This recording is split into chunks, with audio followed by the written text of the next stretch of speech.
Bharat Australia সিরিজে একের পর এক বিতর্ক সামনে আসছে। অ্যাডিলেডে দিন রাতের টেস্ট চলাকালীন ভারতের মোহাম্মদ সিরাজ ও অস্ট্রেলিয়ার ট্রেভিস হেডের বিবাদ ঘিরে বিতর্ক হয়েছে। এবার সামনে আসলো বল বিকৃতির স্মৃতি।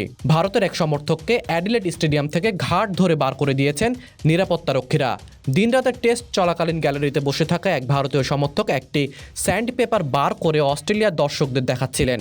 6 বছর আগে দক্ষিণ আফ্রিকার বিরুদ্ধে স্যান্ড পেপার ব্যবহার করে বল বিকৃত করার অভিযোগ উঠেছিল অস্ট্রেলিয়ার বিরুদ্ধে। 3 ক্রিকেটারকে শাস্তি পেতে হয়েছিল। সে ঘটনার কথা মনে করিয়ে দিতে চেয়েছিলেন এই সমর্থক, কিন্তু অস্ট্রেলিয়ার সমর্থকরা বিষয়টি ভালোভাবে নেননি। স্টেডিয়ামের কাছে নিরাপত্তারক্ষীদের কাছে অভিযোগ করেন অজি সমর্থকরা। নিরাপত্তারক্ষীরা ওই ভারতীয় সমর্থককে ধরে স্টেডিয়ামের বাইরে নিয়ে যান। যাওয়ার সময় একটি হলুদ রঙের স্যান্ড পেপার বের করে অজি সমর্থকদের দেখাতে থাকেন ওই ব্যক্তি। ওই সময় দেখা যায় অনেক ভারতীয় সমর্থক তার সমর্থনে চিৎকার করছেন।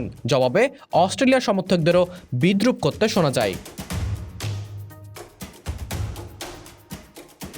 2018 সালে কেপটাউনে দক্ষিণ আফ্রিকার বিরুদ্ধে টেস্ট চলাকালীন অস্ট্রেলিয়ার ক্যামেরন ব্যাংক্রফট একটি স্যান্ড পেপার দিয়ে বল বিকৃত করার চেষ্টা করেছিলেন। পরে জানা যায় অস্ট্রেলিয়ার তৎকালীন অধিনায়ক স্টিভ স্মিথ ও সিনিয়র ক্রিকেটার ডেভিড ওয়ার্নারের নির্দেশেই সে কাজ করেছিলেন ব্যাংক্রফট। তাকে 9 মাসের জন্য নিষিদ্ধ করা হয়। স্মিথ ও ওয়ার্নারকে 1 বছরের নির্বাসন দেওয়া হয়।